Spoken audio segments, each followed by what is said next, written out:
Right here, I ain't done this in a while. Yep, that's right. Aced it. Come on now. Um, we run. Yeah. Christian, this defensive line, young talent, obviously with you, Raekwon, Zach, Adam Butler. What's he going to add? Ogba, obviously, as an edge guy playing some end. How good could this group be? What excites you about this group and Adam's addition to it as well? Yeah. Like you said, we definitely got a lot of good guys. A lot of guys who are versatile, play a lot of positions along the defensive front. Um, and just a lot of guys who are hungry, who work hard every day. From working with them in OTAs and last season and everything. So I'm looking forward to see what we can do, but we got to get off on the right foot. Restart every time. Every year it's a new year, so you got to work on the little things, coming every day, ready to work with the mindset of getting better. And if we do that, I mean, we'll see where we end up.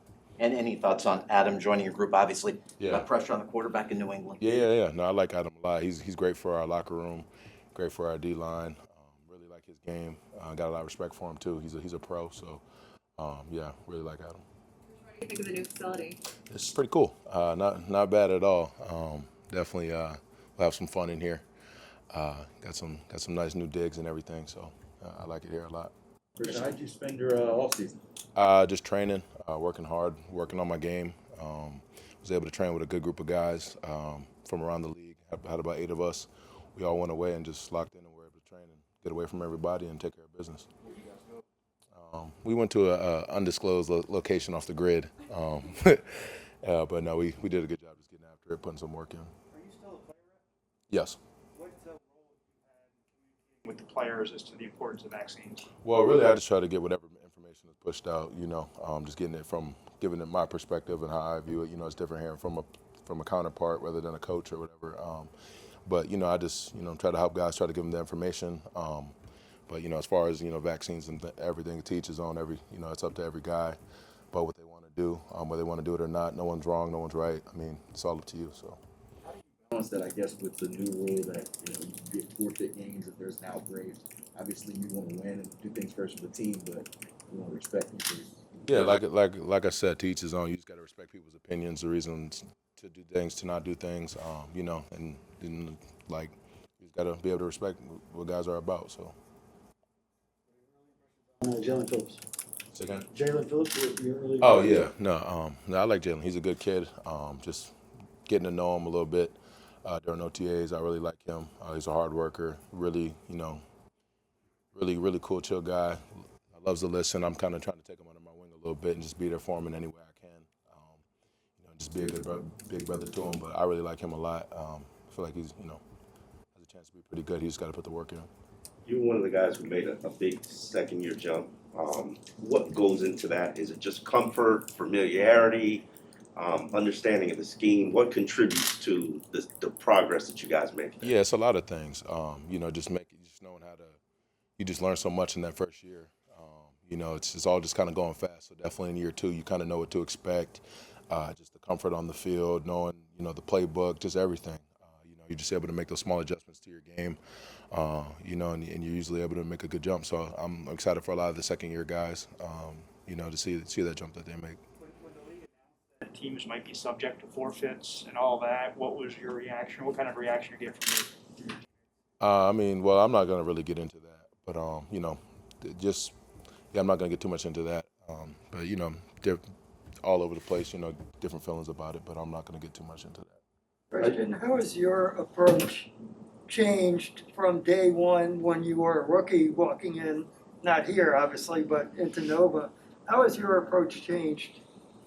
It changed in some ways, just as far as just like things like comfort, what to expect, things like that. But still got the same mindset every day. Just just to have fun with the game, just be a good teammate, and just be my best. That's always my mindset. Always what I try to take into each and every day, each and every practice, each and every game. So. From a team standpoint, coming off the 10 wins last year, what are your expectations as far as what this team can accomplish? Do you look at yourselves as a team that should be in the race for playoff berth up to week 17 and potentially make it? We don't have any like we're not giving anything, and just because we had a good season last year, it's a whole new year, so we got to start over, like I was talking about a little bit earlier, and guys got to put the work in. Just because we were a borderline playoff team last year and we had 10 wins, that doesn't mean anything. That's last year's touchdowns isn't going to do anything for us. Last year's tackles for loss, sacks, whatever. Last year's intercept, like none of that's going to do anything for us this year. So we got to start over.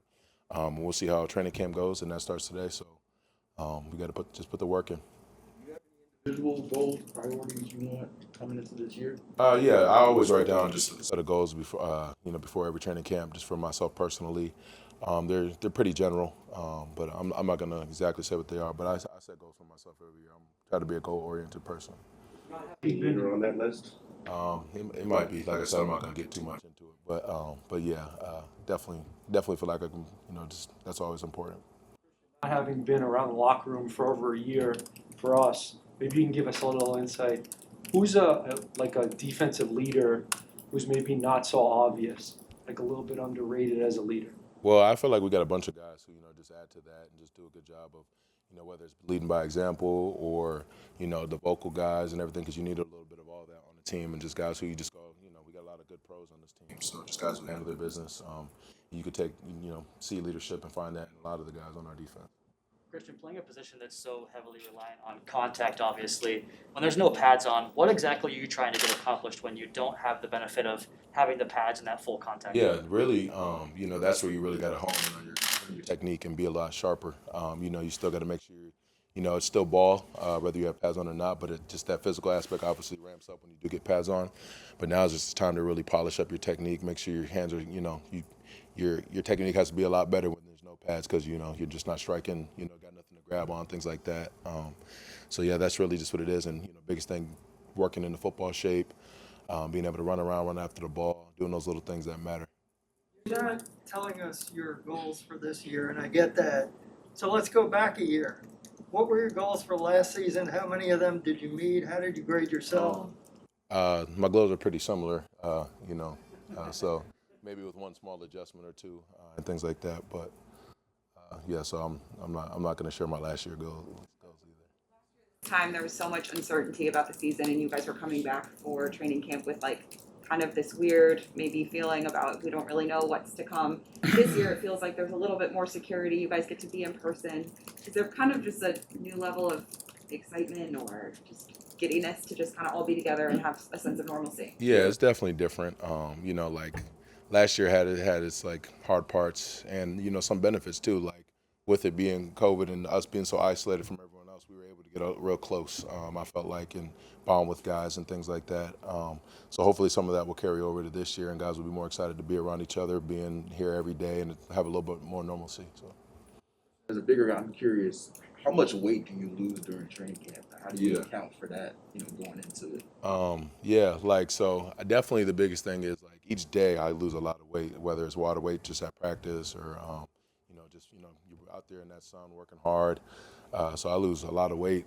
Just biggest thing is just hydrating and nutrition, making sure I stay on top of it and feeling big before practice and refueling afterward. That's all important to being able to to sustain your weight, and so because that can be a problem for guys, or some guys overeat or overdo things and gain a little weight. But everyone has their own routine that they kind of find, and those are usually the more successful guys in training camp. Guys who find a good routine and take care of their bodies, not to lose too much weight, not to gain too much weight. So, I mean, what's the average of what you would lose a day?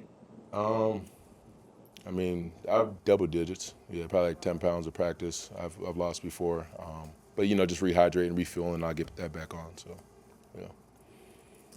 Appreciate you, man. All right, good deal.